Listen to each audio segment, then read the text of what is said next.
豪门正统在海天，原汁豪肉熬出鲜。感谢鲜豪鲜熬真材实料的海天豪油冠名播出。感谢柠檬也能嚼着喝，只要3口就上头的优酸乳嚼柠檬联合赞助播出。春季换新不用愁，天猫新货啥都有。感谢承包你春季购物车的天猫赞助播出。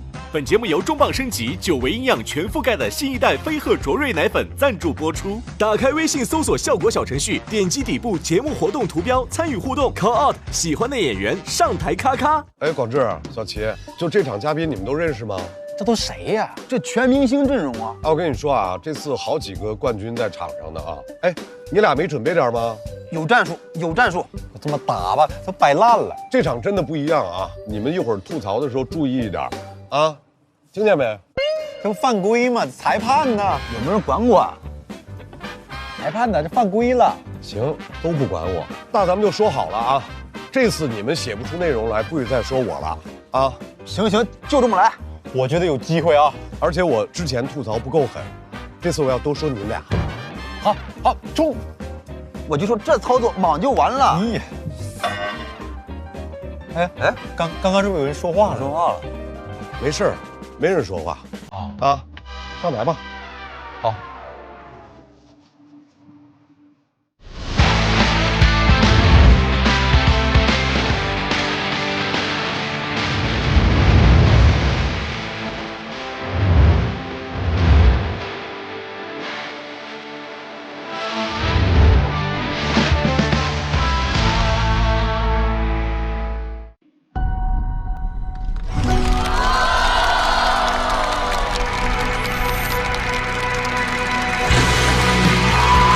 请主持人张绍刚。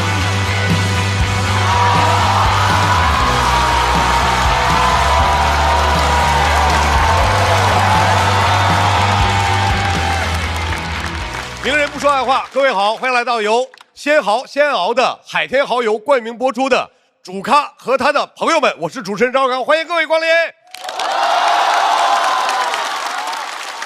非常高兴的告诉各位，今天我们是电竞体育的专场，所以有明星，有帅哥。今天我们请到了和电竞体育相关的明星代表和他们根本就不认识的朋友们。节目组反复跟我说这期节目有一条暗线，叫高光时刻，但是又告诉我不要强调。我说这暗线，我要是不强调，谁能品得出来？我得告诉观众呀，对吧？没必要藏着掖着的。好不容易想到了这么一个好词儿，就告诉大家，其实我们跟观众，大家也是朋友嘛，对吧？所以，我们节目的名字其实也有一条暗线，主咖和他的观众朋友们，品出来了吧？确实是我刚刚想到的。网上有一句话说，每个人其实都活那么几个瞬间，那些瞬间就是我们所谓的高光时刻。如果各位朋友你们想到自己的高光时刻，就打到公屏上啊。高光时刻可能会出现这样的情况，我们看着别人的描述，心里面会想说，这也叫高光时刻？不要管别人怎么说，高光时刻是属于自己的，自己觉得高光就行。我也有高光时刻，对吧？为什么一片沉默呢？算了，我不说了，我这说你们也不爱听，不说了啊，不说了。这样，等到我的专场，我们这期节目的嘉宾都有自己的高光时刻，先来看一看都有谁。我们掌声有请嘉宾出场。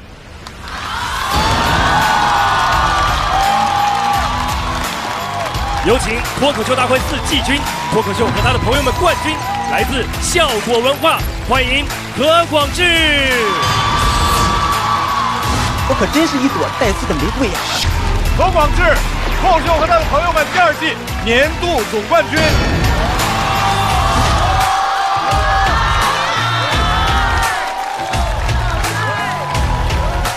他是主咖和他的朋友们第1期 Top King 获得者，除此以外，暂无奖项，来自长沙校吗？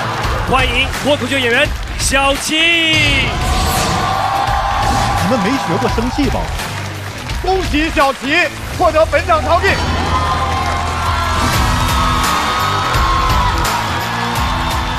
他是乐队的夏天退赛出圈的人气选手，人字拖塑料袋全球宣传大使，来自广东海丰。欢迎在生活里走神的艺术家，一个人来的5条人，任科。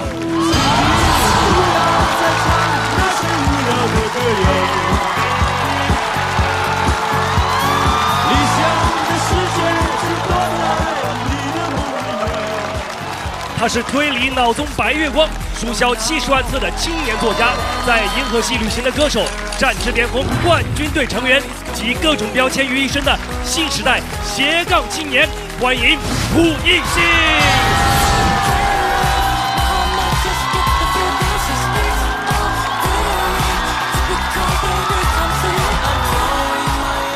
他是中国第1位亚洲足球先生，是首位在英格兰职业联赛上戴上队长袖标的中国人，中国足球先生与金靴奖的双料得主，来自中国上海范大将军范志毅。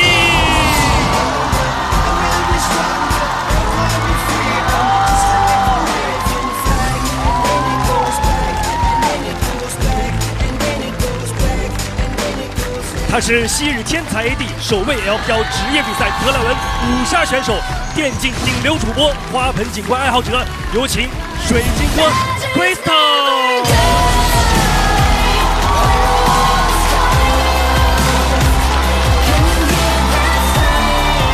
接下来有请英雄联盟 S8 世界冠军 ，LPL 赛区首位世界冠军 AD Carry。最年轻的千杀先生，从湖北黄冈首冠少年到滔博战队的领袖，伟大无需多言，欢迎喻文波 Jacky Love。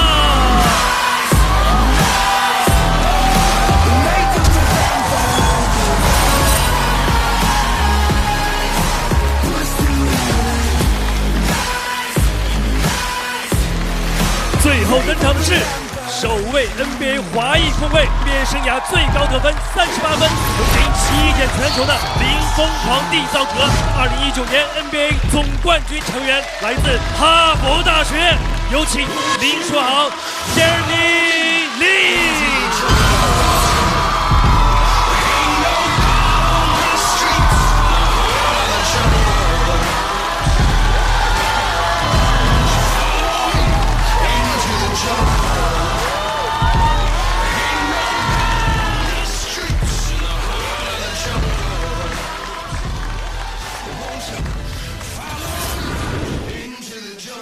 来，让我们再一次掌声欢迎所有嘉宾。大家看一下在座的所有的这些嘉宾啊，这我要是不提前说出来那暗线，就这些人往那一坐，谁能看出来他们之间有关系？关系就在 V42里。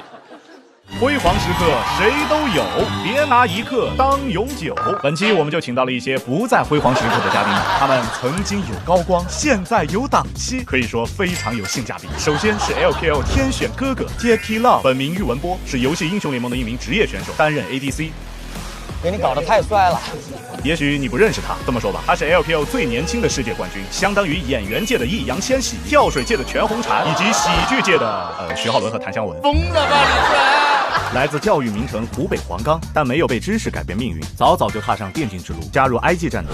很快他就迎来了职业生涯的高光时刻。2018年全球总决赛的8强赛，不被看好的 IG 对上了 LCK 的头号种子 KT 战队，第5把生死局，双方僵持不下时 ，Jacky Love 作为本该待在后排的 ADC， 在没有保命大招的情况下，用一次赌上职业生涯的闪现向前拿下4杀。翻过这座山，他们就会听到你的故事 ，LPL 最后的希望。之后 IG 更是一路过关斩将，为之前一直被外赛区压着打的 LPL 赢得了首个全球总决赛冠军。我们是冠军！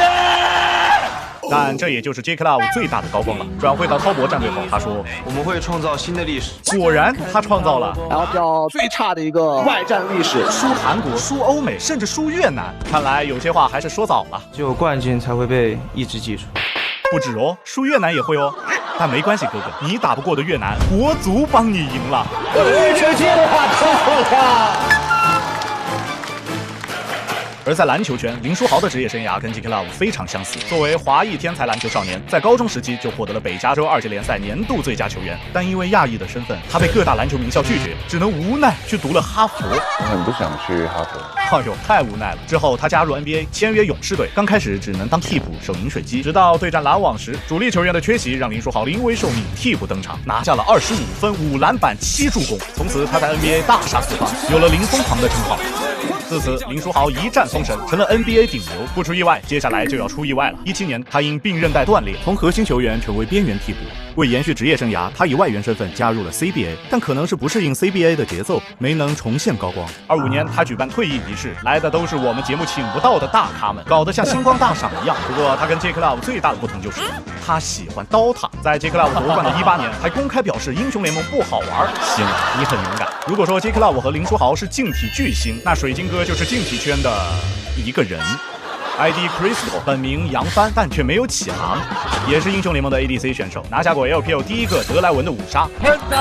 好啦，他的高光讲完了。退役后转型做了主播，却展现出远超游戏技术的抽象天赋。虽然他遇到很多失败，但他衬托出了那些成功者的伟大呀！不是所有人都能拿到冠军奖杯，也要有人拿花盆呀！为什么别的退役选手桌子上面摆的都是奖杯，你是一个花盆？让我们向花盆致敬。说完竞体，来说说娱乐圈。现在站在你面前的是演员、歌手、游戏主播、电影博主、风险投资人、导演、作家、剧本杀作者、推理的神、高智商学霸、南大校草溥仪星。哎呦，不知道现场能不能坐下这么多人。商学院硕士出身，因参加一战到底的出色表现被大家认识。去名侦探学院后，又凭借出色的推理能力和长得帅，一下成了圈层流量偶像，还在电竞节目战至巅峰夺冠。我将会在中国综艺史上留下浓墨重彩的印记。后来还转型做唱跳歌手。哦不，他这么多title都不能叫转型，只能叫顺便。虽然唱跳实力仅粉丝可见。但也为音综贡献了不少热搜。你别说，一般热搜只会有难听2个字，指名道姓说谁难听的还挺少见的。说完跨界歌手，来说本职歌手任科，一个非常符合大家对广东人刻板印象的人。安静一下，大家安静一下。小龙女也想过的收口，有口音，5条人被抢了，很松弛，穿拖鞋。作为家道中落的富3代，摆过摊，卖过盗版书和打口碟，所以我挣的钱不多。如果不是搞乐队，其实就是灵活就业人员。08年和阿茂组成了5条人，但直到参加月下，因为反复被淘汰又反复被捞，才彻底出圈。不仅出了乐队圈，还出到学术圈去了，被邀请去哈佛演讲。之后还在各种圈子乱窜，写书、当导演、拍电影、画画、配音。行了，任科老师，娱乐圈装下溥仪星已经够呛了，你就别添乱了。这些嘉宾虽然看似哪儿都不挨着，但肯定是有一些巧思在的，欢迎大家细品。今天我们就让潮水退去，看看他们之中究竟谁在裸泳，尽在本期主咖和他的朋友们。哎，你怎么打上游戏了？哎呀，这不电竞场吗？我先找找感觉。哎呦，这也太下饭了！哎呦，太下饭了！哎呦，这怎么这么下饭呢？哎呦，下饭，真下饭！哎呀，不是哥们儿，我操作有这么下饭吗？你一直说，我说的是海天蚝油下饭。这喷不了，这是真下饭呐！鲜蚝鲜熬，加一点就好鲜好鲜，你吃得明白吗？快给我搞一点！哇，这海天蚝油的味道太鲜了，全是高光时刻吧，是吧？每个人厚厚的一沓履历，一个一个说啊。J.K. Love 17岁拿下英雄联盟 S8 的全球总冠军，对吧？前无古人，后无来者。前无古人，因为古代没有电脑；后无来者，因为现在有规定，参加比赛必须年满18。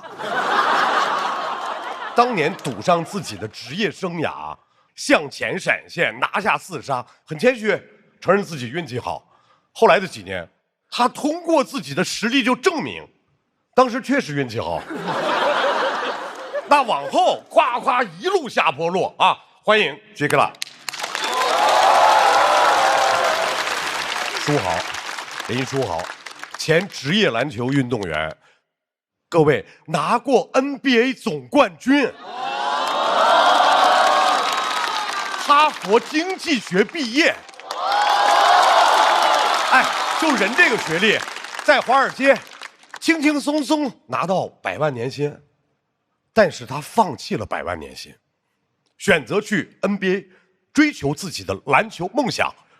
拿到1000万年薪，我跟你说，不会学经济学的啊，知道这个人啊，总是要有梦想。欢迎林书豪，水晶哥前英雄联盟的职业选手啊，跟 J.K. Love 打同一个位置，现在是知名的电竞主播。他绝对没有因为拿到冠军就走下坡路，因为他没拿过冠军，但是辉煌过啊，辉煌过，是国内联赛第一个用德莱文拿下5杀的人，这个够不够辉煌？够，很勉强，是的，很勉强啊！哎，他还赢过 J.K. Love， 掌声鼓励一下。胡一清。刚才说了很多身份，好懒得说，游戏主播、作家、演员、歌手、风险投资人等等等等，很难定义他。一个人就代表了各种各样的行业，也不能说代表吧，就是掺和啊。老宗出道，非常聪明，而且他就知道，限于他的才华的前提，必须是始于颜值。所以他现在策略大家知道是什么吗？就我这么好看，那我不得四处让别人看看我有多聪明啊！欢迎吴以清，任科5条人乐队，而且任科我觉得是今天这场最重要的嘉宾。为什么？大家想，不管是打篮球还是打英雄联盟，是不是都得是5个人？对吧？前面4个人都准备好了，开不了局，催节目组快点吧，弄一个人来就行，随便拉一个能开局就行。于是我们就找到了道山靓仔，无他不成局，你就说重要不重要啊？任科一来，这局才能真正的凑齐5条人。欢迎任科。除了重要的5个人，还有不重要的3个人。我跟你说，光有他们仨成不了局。品牌挚友，我的老师范志毅，还有我们2位优秀的脱口秀演员广智和小齐。大家知道，一般我们这节目都会让脱口秀演员来开场，对吧？今天开场的是广智，掌声欢迎何广智。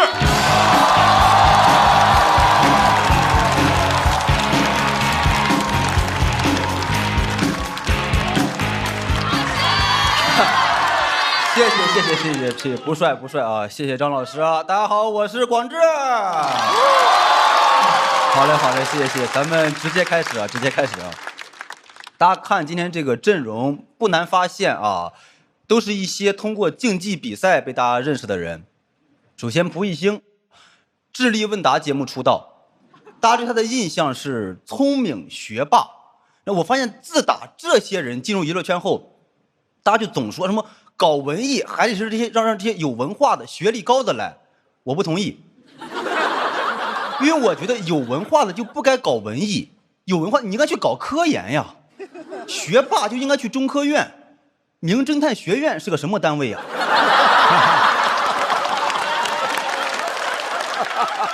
我现在就是好奇，你是属于名侦探学院院士呀，还是剧本杀学术带头人呀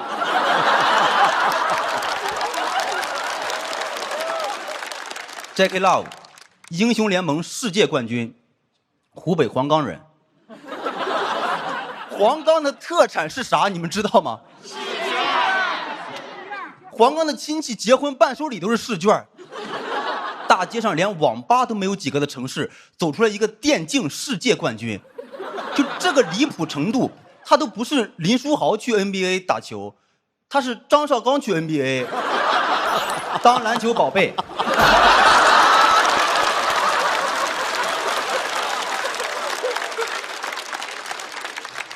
很难的，朋友们。大山里走出来一个高考状元固然厉害，但是湖北黄冈出来一个电竞冠军，那也是百年难遇。大山里的高考状元，大家会说沙漠里开出鲜花，喻文波池塘里长出的仙人掌，阳澄湖的小龙虾，波士顿的大闸蟹。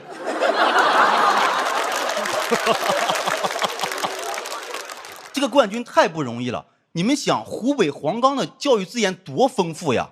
据说那会儿初中生一周只有1下午的休息时间，就你周围的人都在学习，这种氛围你很容易就把持不住自己，就学上习，从而走向人生的正轨。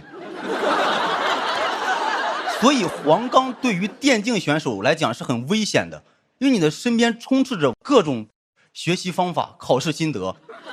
他当时有个同学就没扛住，别人递给他一张卷子，没当回事他就做了，才18岁就被2本院校录取了。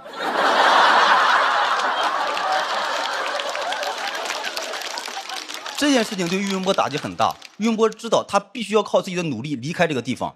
他当时面对的压力非常大，因为那些老师太好了，肯定会用知识诱惑他，但他必须得扛住。什么 ABCD， 我只看 QWER。考试的时候也不会啊，选择题全选 B。虽然卷子上写满了 B， 但我们都知道他当时真正的选择是 ADC。当然这都是开玩笑哈，不要在意。林书豪也有总冠军戒指，总决赛6场比赛，一共上场51秒。都说是躺赢啊，这话就有点过分了。你看了比赛就知道他根本不是躺，他一直在板凳上坐着，而且人家也不是没有数据，场均助攻队有6条毛巾、4瓶矿泉水。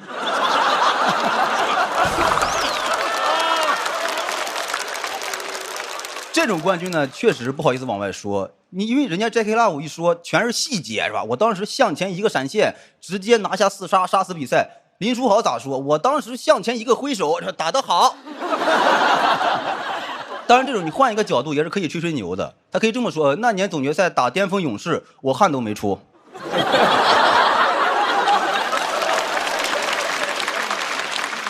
库里又能怎么样？在我身上1分没拿到。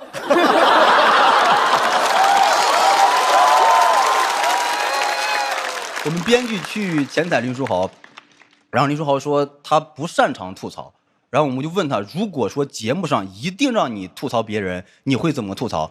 他说那我这么吐槽怎么样？他们玩电竞的还吐槽我，他们能有我挣钱吗？我打一场球抵他们1年的收入。我们当时听完觉得他挺会吐槽的，就是很可爱，你知道吗？这个吐槽就很实在，你知道，就是吐槽不过直接说你挣的没有我多。当时呢，这句话给我整恍惚了，就我当时一下分不清对面坐着的是来自美国的林书豪，还是老家的我三舅，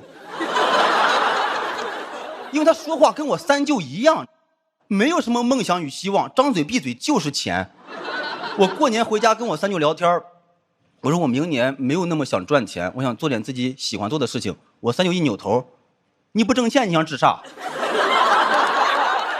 林书豪，虽然这句山东话你听不懂，但你绝对能跟我三舅聊到一块儿去。我给你保证，我三舅虽然不看篮球，但肯定很喜欢你。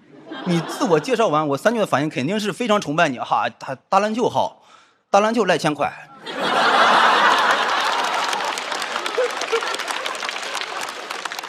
任科可以说是内娱最松弛的男艺人。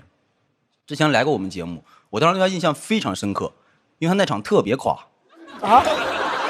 就他那场垮到什么程度？就我们节目有提词器，大家也都知道，他当时任科上来第2个段子就念错行了，我阅读障碍，漏了一段啊！提词器老师都疯了，他也不知道该往上还是往下，所有人心都提到了嗓子眼，只有任科不慌不忙，往上。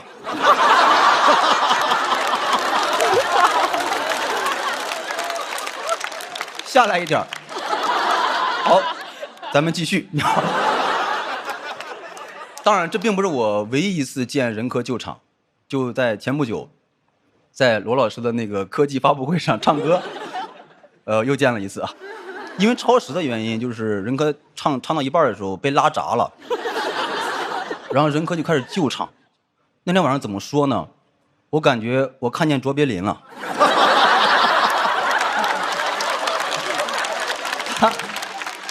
他是这么救的场。好，耳机里说让我现在开始救场。好，我现在开始救场。好，首先祝大家新年快乐。当时说这句话的时候是11月份。新的一年祝大家都能开开心心啊！好，让我继续说话。好，新的一年是马年，然后呢，我属虎。好，非常完美，没有一句挨着，但是非常完美。其实呢，这2个时刻，我发现只有我们认为任科在救场，他自己并不这么认为，因为他并不认为这些时刻他搞砸了。我觉得这个很厉害。大家老说什么高光时刻，我觉得你说高光时刻，就等于说你把其他的时刻都否定了。他没有高光时刻，那就证明他每天都是高光时刻。所以在他眼里，就是这个世界上没有什么事情是会搞砸的。节奏器往上。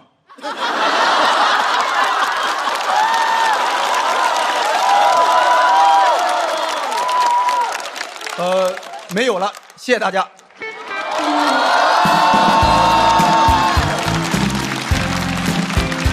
哎呀，太精彩了，太精彩了！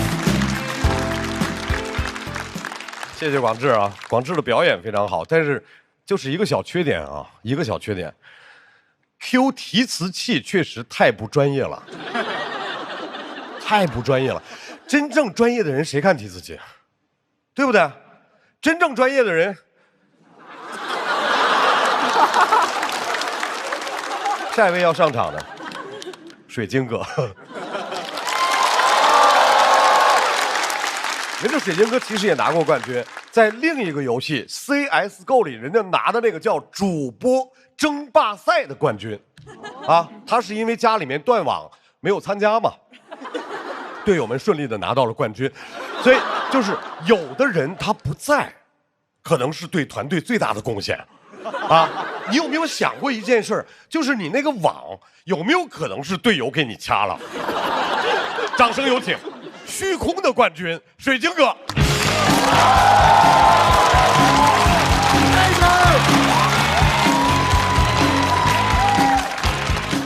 Hello， 大家好，我是水晶哥。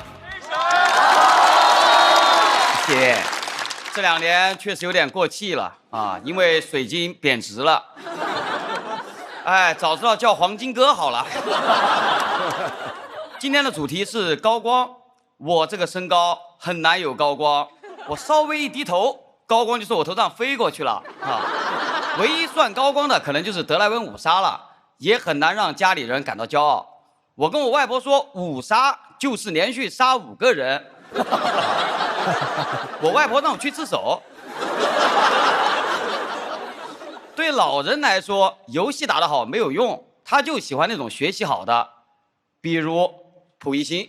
啊，溥仪星是上一战到底火的，一战到底那个夺冠感言里，他说：“如此年轻的我，很想要去改变世界。”兄弟，改变世界，你答什么题啊？你去研发光刻机啊？你去调停战争，维护世界和平啊？怎么改变世界光站着？兄弟，你说话真的有点太夸张了。曾经说我溥仪星将在中国综艺史上留下浓墨重彩的一笔，还综艺史，综艺史这个词也太中二了，什么都能叫史啊！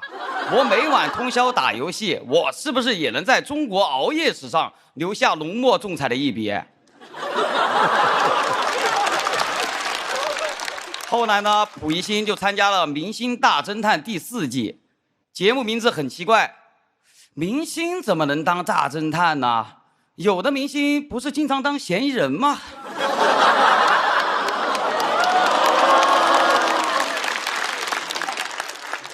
我任科哥，人我不认识，但这个形象我太熟了，穿个拖鞋，吊儿郎当，跟我在网吧的时候一模一样。你那歌是不是在网吧写的？阿珍跟阿强该不会是在双排吧？任科哥说，当年做音乐非常困难，最难的时候11个人挤在一间屋子里面，屋子里面啥人都有，作家、歌手、演员、导演等等等等。这个屋子刚好能放下一个溥仪星。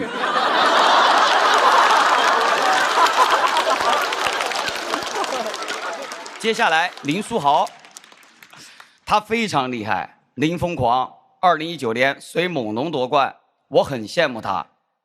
没有冠军是我职业生涯最大的遗憾。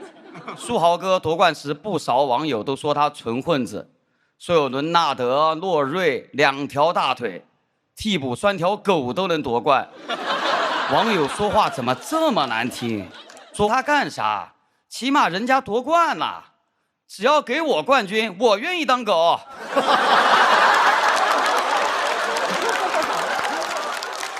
但没人拴我，要有个人愿意拴我夺冠，我会跟他说栓 Q。我这个人没什么文化，但书豪哥的经历让我学到了很多成语。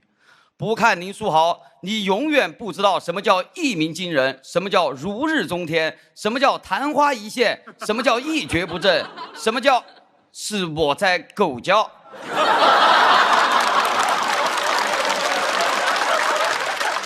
原谅一下，我太想夺冠了。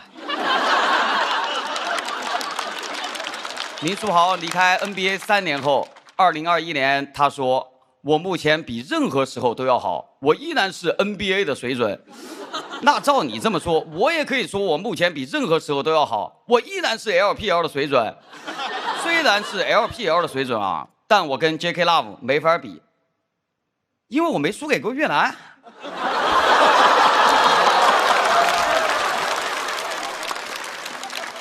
别的人是内战没输过，外战没赢过，我就不一样，我是内战没赢过，但外战我也没输过。为啥不输？因为我没这个机会。JK Love 性格堪称伟大，很能吃压力，怎么说都不生气。我不行，弹幕一说我就生气啊，因为他们老说中。所以我从来没想过有什么高光，没奢望过拿过冠军，只要一点点光，够我光合作用就可以了，因为我菜嘛。打职业没拿冠军，当主播也不是最出名的那几个，我承认就是个运气好的普通人。很多人吐槽我没有奖杯，书架上只能摆花盆，嘲讽我花盆的神。但我想说，我们普通人不爱拿奖杯，就爱养养花。谁家里没事那么多奖杯啊？奖杯很难降解的。可是养花会让这个世界变得更好。我只能做点力所能及的，热爱和平，保护环境，没有大用，但也能给世界带来一点作用。什么作用呢？光合作用。谢谢大家，我是水晶哥。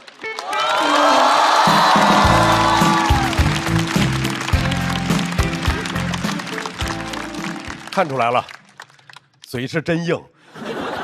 其实养花挺好的，养花种草它特别治愈心情。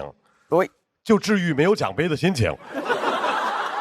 下面要上场的这位朋友，一遇到有些事他就容易激动，容易情绪化啊。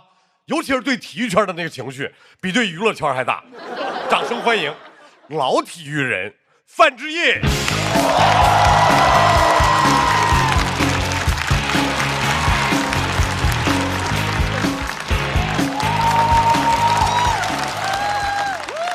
大家好，我是范志毅啊。这个节目啊，我真搞不懂。录到现在我才上了5期，小齐上了3期，还天天说我是品牌自由。小齐怎么回事？你是哪个品牌的？小齐啊，今天我告诉你啊，这里的品牌自由只有我一个，给我一个上海人啊，气出河南话了。我蛮期待这期的，之前那几期都太正经了，跟出席商务活动一样。今天来了体育明星，我很兴奋。大家都知道我这个人不偏商务，我偏运动的嘛。书豪，5年啊，我等了整整5年啊。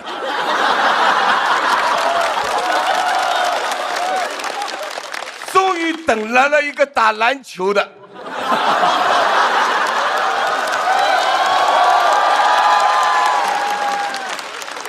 这5年啊，楠楠他们综艺都不上了，我只好辛苦一点，把他们能上的、不能上的综艺我都上了。哦呦，忙死哦！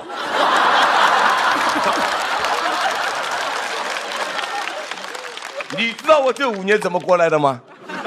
哎，过得确实蛮好的。今天终于等来了书豪，一开始搞得我热血沸腾，后来听说他已经退役不打篮球了。哦呦，这蛮可惜的。那以后只能一起上综艺了。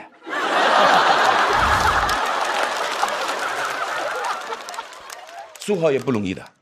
最开始朋友家睡沙发，后来才一路打出来。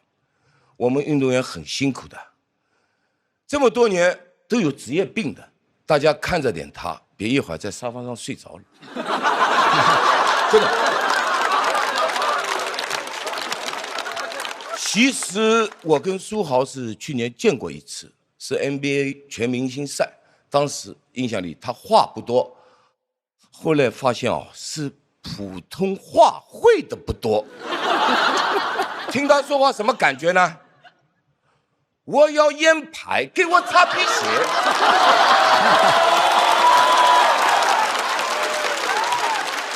书豪，这还算好的，有口音，起码能听懂。现场还有一个什么叫 Jackie 什么 Love， 这个是个什么名字？我还是叫你文波吧。文波都是世界冠军了，有什么好吐槽的？我都没有拿过世界冠军。后来我听说他输过越南。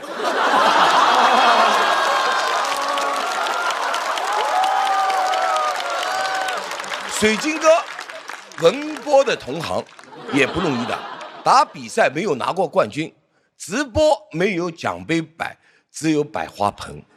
你来我这，我那奖杯多呀。搞不好人家现在养花真有一手的。这样啊，你有空去我那帮帮忙，帮我给球场的草坪浇浇水。哎，你不白了，真的，我送你个冠军，人生第1冠，浇灌。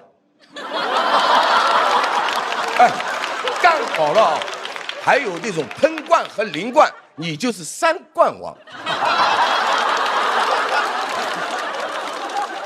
何广智人家也有冠军的，拿冠军的时候获奖感言还敢提到梅西夺世界杯。他什么冠军？你什么冠军啊？梅西能和你比吗？他这辈子只能争世界杯这1个冠军。哎，你这对面不还有一个吗？看看能不能转会过去拿一下。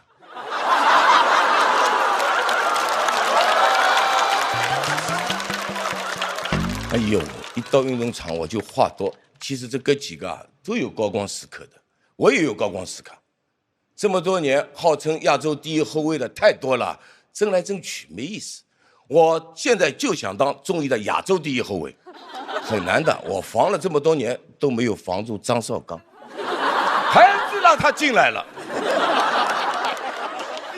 是没防住你吧？谢谢大家，我是范志毅。这个有防住你，让你进来了。范哥，我想跟你说一下时间顺序啊。虽然您现在在综艺这块弄得挺好的，但是肯定是我比您先进来的吧？你凭什么防我呀？我是不是应该是综艺的亚洲第1后卫啊？怎么成您了？把你狂的！哎，不是，要不咱俩站着比比啊？免了！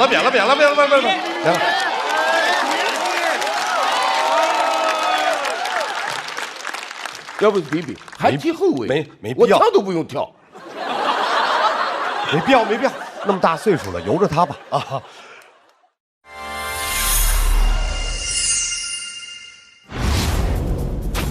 多少年过去了，家人们，我们的年夜饭年年都是这套阵容，再这么上肯定不行。今年咱们必须变阵，记住，今年你们不是一个人在战斗。海天豪门队焕鲜新年味，海天豪门队焕鲜新年味，上场。新年有海天，年味更新鲜。下面要上场的可就是年轻人了，小齐。我可以告诉大家，小齐真的是来第3次了，节目组是真喜欢的。你看，说唱、综艺人、电竞都来，你就感觉吧，360行，行他都爱喷。让我们掌声有请纯爱喷的战士小齐。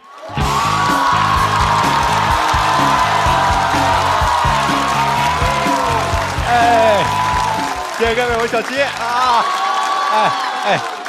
也感谢刚才张老师跟范老师表演的节目《老登打架》。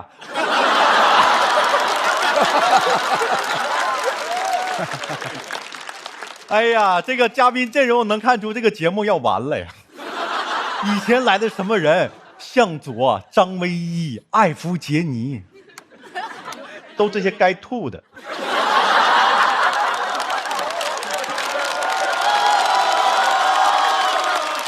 现在什么人啊？林书豪、J.K. Love、蒲熠星，就这阵容我都想作诗，你知道吗？喜剧节目嘉宾来，不带槽点带奖牌。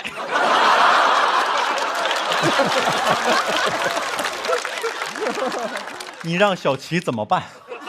拜拜。真的，我最开始知道这嘉宾阵容，我觉得我不配吐槽他们这帮天才。你说人家 J.K. Love 17岁夺得电竞比赛冠军，林书豪23岁成为林疯狂，我16岁参加工作。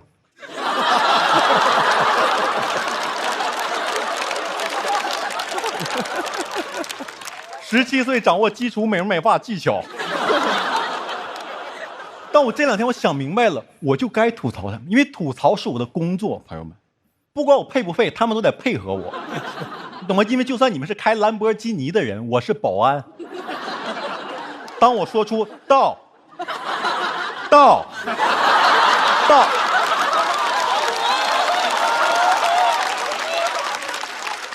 他们就得到。今天来的是电竞跟篮球的，哎呀，情感很复杂，因为这俩都是从小就热爱的运动，也是我上中专的原因。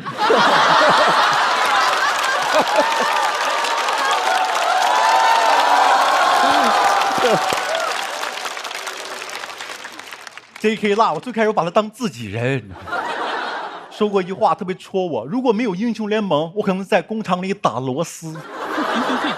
我也说过，如果没有脱口秀，我可能在工厂里打螺丝。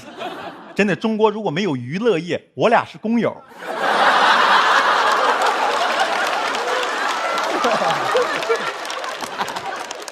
电竞的手速打螺丝得多快啊！啊，可惜了，再来2条流水线。林书豪啊，曾经的 NBA 巨星啊，现在来这破节目了，能理解。哎呀，退役了嘛，又住在美国，站不上3分线，就怕斩杀线呢。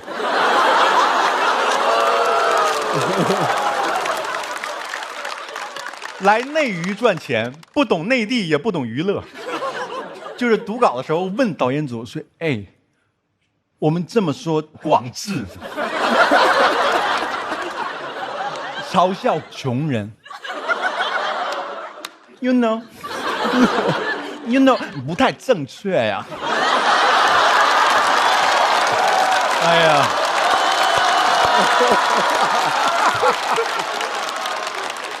哥，你多虑了。他现在最近呢，挣的应该比你多。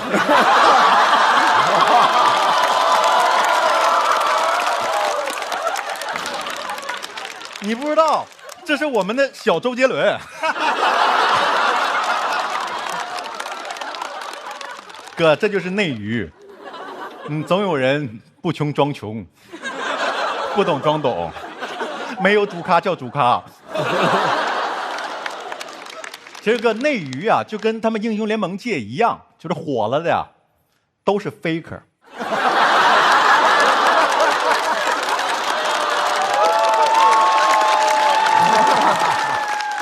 胡一星，啊，这个突然过渡到你，没有说你是 faker 的意思啊。他的学历是约翰霍普金斯大学的硕士，贼装。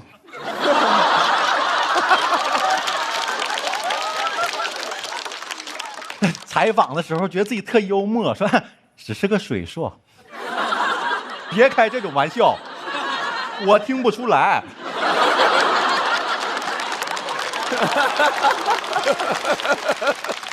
我真当水硕的，导演还暗示我说想读这个大学可不容易了。我说是，我读好几遍没读明白，这名儿也太长了吧，听着像约翰自我介绍的时候咽炎犯了。我是约翰，哗。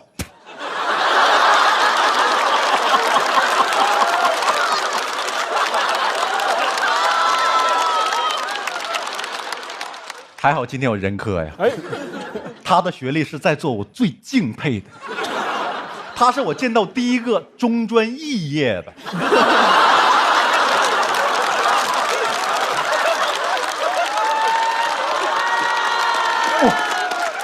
哇，比大学毕业难多了。太厉害了！大家知道中专肄业就一般就一种情况，家里突然发财了，把孩子送出国留学去的，可能是约翰霍普金斯吧。我为什么对这种又聪明又帅又有学历的人这么有情绪？他们因为我这个人就是小心眼，上了那些综艺还上什么最强大脑，不知道他们在炫啥呢？最强大脑不就一器官吗？有啥争最强的？我觉得你没有平台，要不范志毅最强大脚，张绍刚最强大姨。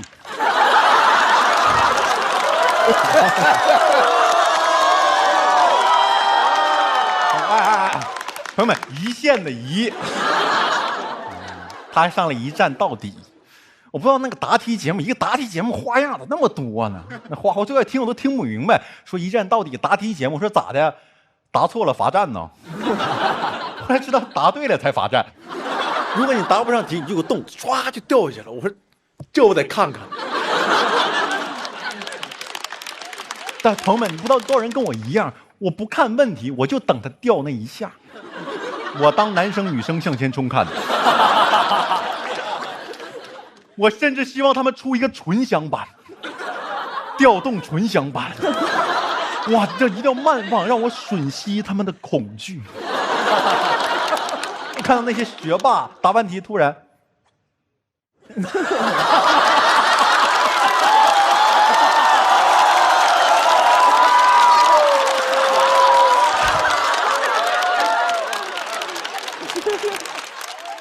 过瘾。吴一星一上去那个表情，3分讥笑，4分凉薄，不知道他在那帅啥呢？一个动脑子的答题节目，他答题之前在那儿。你要到东南亚打自由搏击啊！你动脑子就算热身，也不应该是那种3.1459263.196314963.145，或者侵害李皮鹏，他侵害李皮鹏。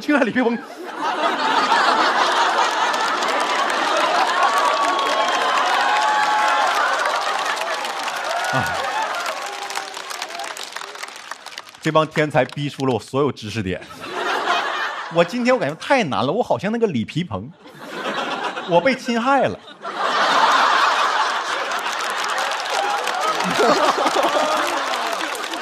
哎，他那个答题节目一站到底还放狠话，贼尴尬，你知道吗？答题之前一个人，剑在手，谁是英雄？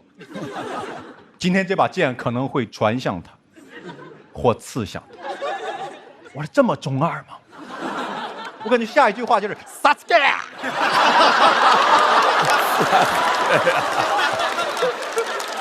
拿了个。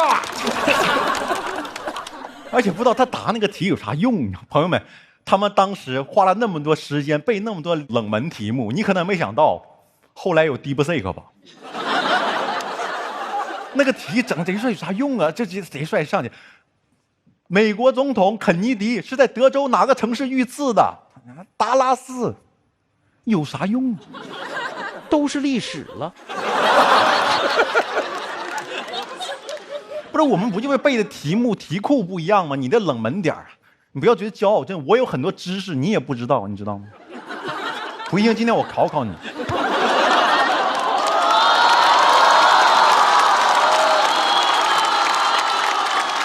六战王是吗？请听题：漂染应该用几度双氧奶？6度。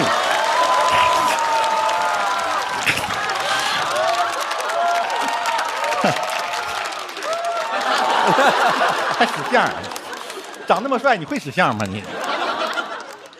第二题，刮大白掺多少胶，业主不能发现？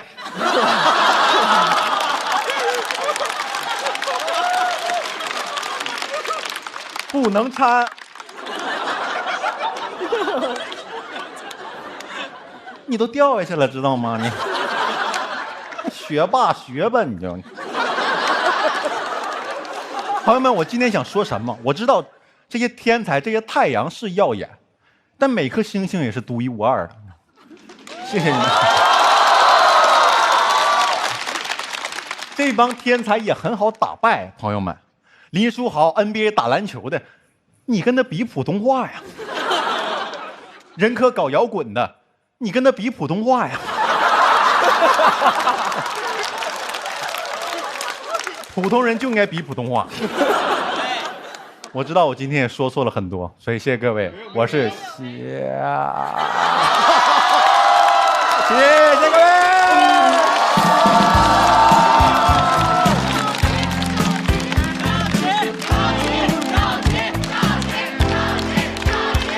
谢谢，小齐啊，啊，挺好的，挺好的。但是你下次再来的时候啊，我真的建议啊，我这儿给你做一洞，我给你做一洞啊，就是哪个嘉宾忍无可忍的时候就摁按钮，然后你啪家伙就消失。现在我心里想，推星肯定想让你消失的彻底一点。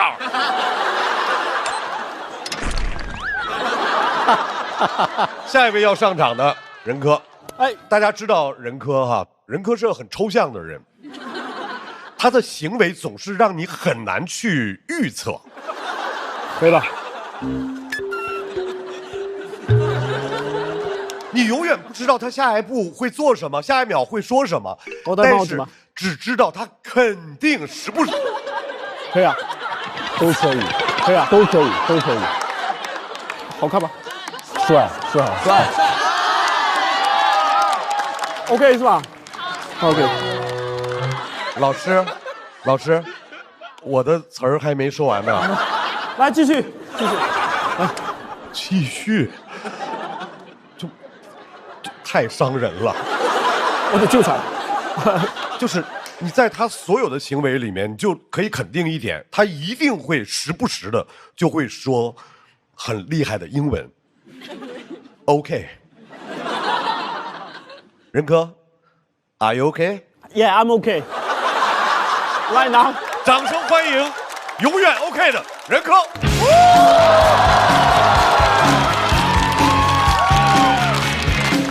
OK。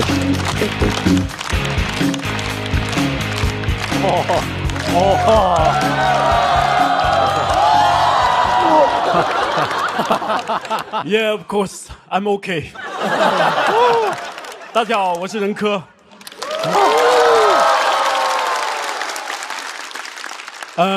英文名叫任科，法语叫 Ranky，you know？ OK。好看我的造型不难看出来，对吧？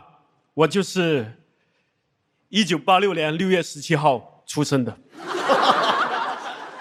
这个字还可以再打大一点吗？我没有老花，我有点散光。OK。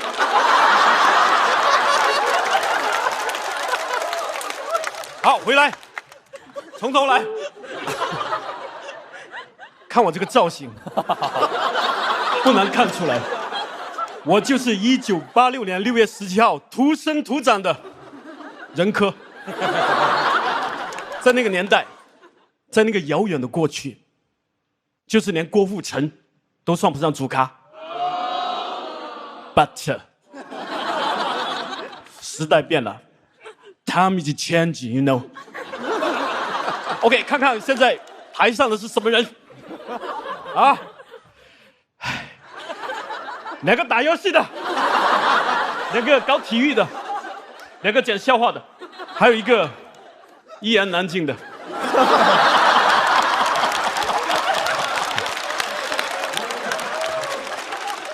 Really hard to say, you know. OK， 幸亏今天呢，有一位我的哈佛校友林书豪，林先生。OK。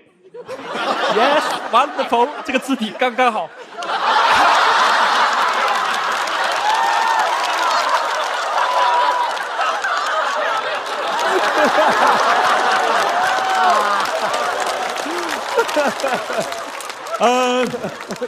林书豪，大家都很佩服他，打球又好，学历又高，但去哈佛很难吗 ？I don't know。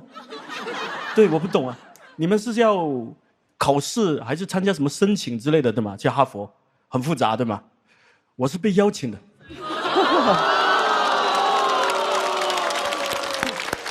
Invite because I have a invitement。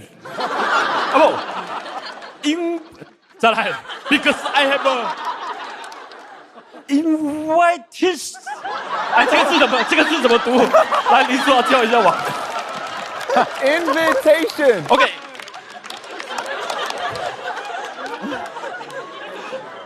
去哈佛很难吗？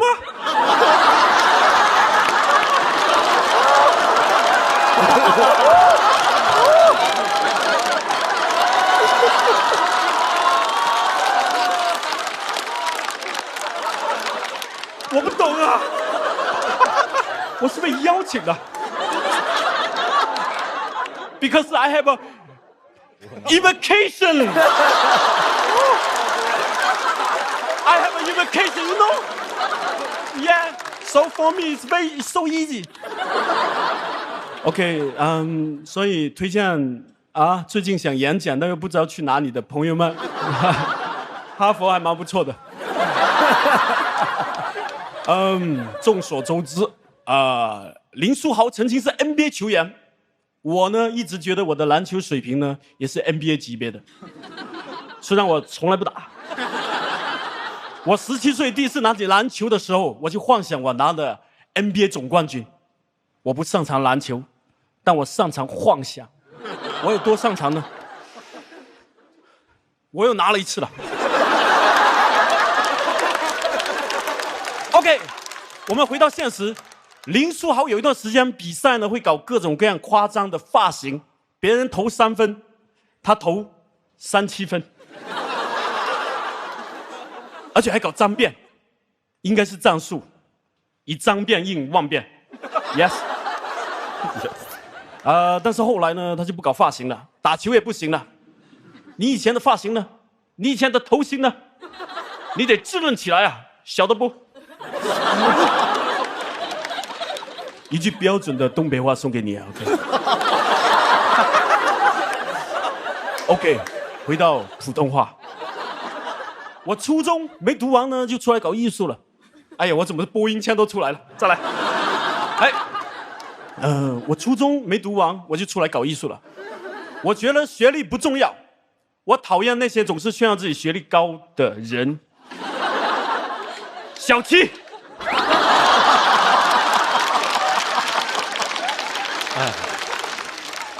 ，Little Kiwi， 这是我给他取的英文名。小七，这个中专毕业的学院派，听说还写诗，我看过了，我把它打印出来。哎，这是饼干。Sorry。太抽象。嗨。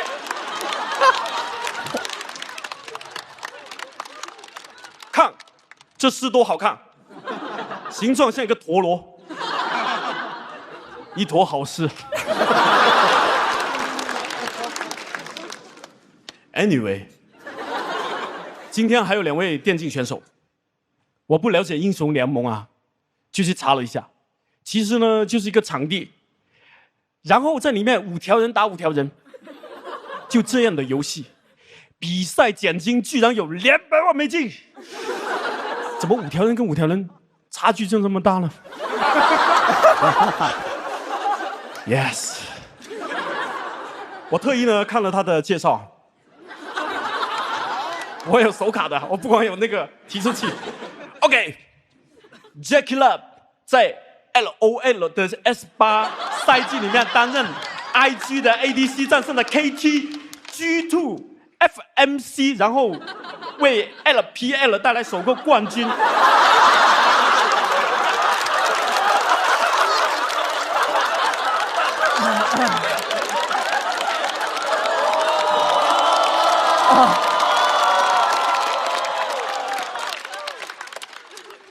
我在哈佛演讲都没有说过这么多的英文。OK， 大家都说你那次夺冠呢是因为运气好。Yes， exactly。要是等到80岁还没有拿冠军的话呢，那你都100年纪了，就该死了这条心。OK， 科学的方法你都试过了，对不对？那么你应该试试别的办法。哎呀，这段重读吧，我不想重录了。导演，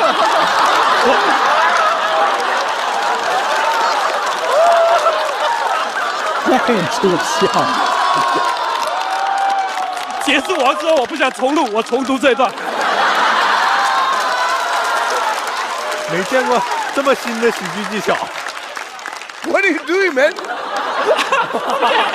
I'm okay. Just leave it. Okay.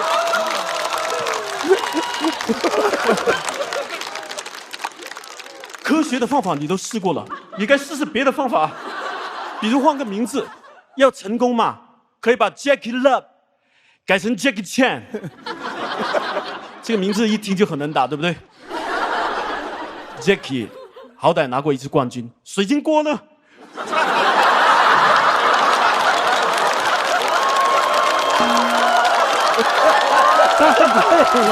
他好像都对了，想的都不在梗上。因为水晶我是很能念准的，歌也我也念准，水晶跟歌一连起来连读很难的。水晶歌，1次都没拿过冠军，拿冠军很简单的 ，It's so easy, man 。OK， 我来教你啊。不就拿了吗？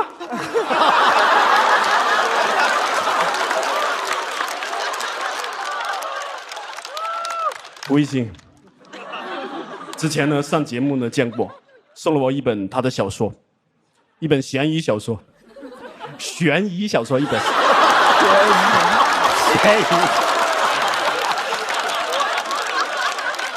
咸鱼小说。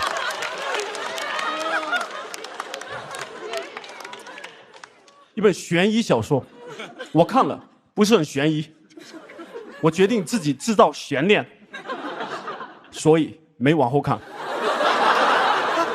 我把书给扔了。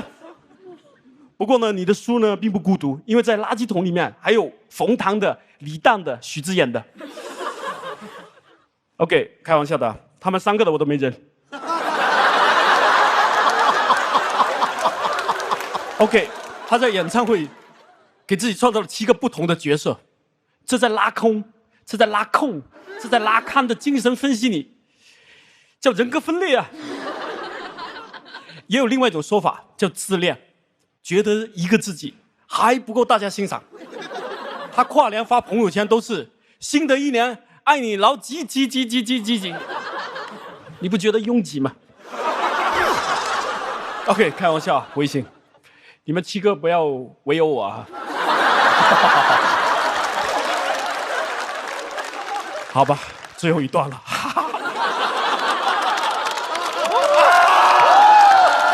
It's wonderful！ 今天讲高光时刻，我的高光时刻就是1986年6月17，我出生的那天。那天阳光刚刚好，多一点你都觉得它刺眼，既灿烂又高光。再多一点就曝光了。虽然那天出生的时候我也全曝光了，这个段子已经被导演拿走了，我临时加。OK， 当时我妈妈跟我说，以后你一定要去祖咖和他的朋友们，在这档既没有祖咖也没有朋友的节目上，为大家带去欢乐。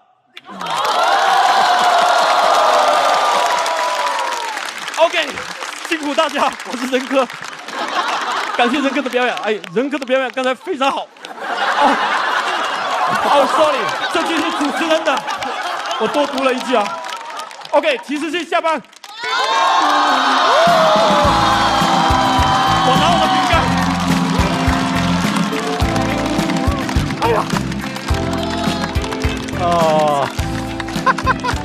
是帅的，是帅的，是帅的。哎呀，任科，要不我下班呗？你再按照那个提示器，你把我词儿都念了，不就完了吗？我这个太难读了。